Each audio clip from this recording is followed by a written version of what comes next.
armed with what they believe is reasonable intelligence about the locations of Pakistan's strategic forces, highly accurate missiles and MIRVs to target them, and a missile defense that has a shot at cleaning up any Pakistani missiles that survive the first strike. Indian leaders might be tempted to launch a counterforce first strike, with the world's attention firmly fixated on North Korea. The greatest possibility of nuclear war is in fact on the other side of Asia. That place is what could be called the nuclear triangle of Pakistan, India and China. Although Chinese and Indian forces are currently engaged in a standoff, traditionally the most dangerous flashpoint along the triangle has been the Indo-Pakistani border. The two countries fought 3 major wars before acquiring nuclear weapons, and 1 minor one afterwards. And this doesn't even include the countless other armed skirmishes and other incidents that are a regular occurrence.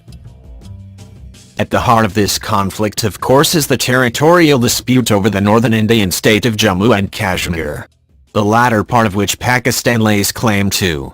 Also key to the nuclear dimension of the conflict is the fact that India's conventional capabilities are vastly superior to Pakistan.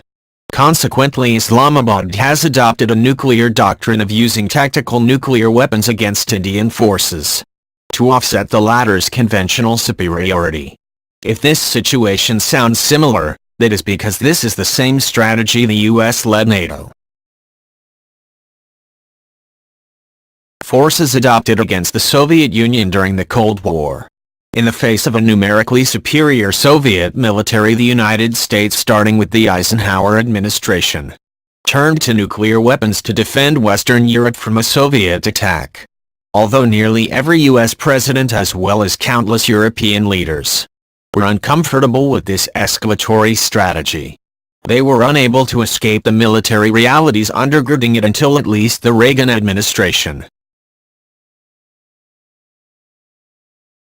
At an event at the Stimson Center in Washington this week, Feroz Khan, a former brigadier in the Pakistan Army, and author of one of the best books on the country's nuclear program, said that Pakistani military leaders explicitly based their nuclear doctrine on NATO's Cold War strategy. But as Vipin Narang, a newly tenured MIT professor who was on the same panel, pointed out, an important difference between NATO and Pakistan's strategies is that the latter has used its nuclear shield as a cover to support countless terrorist attacks inside India.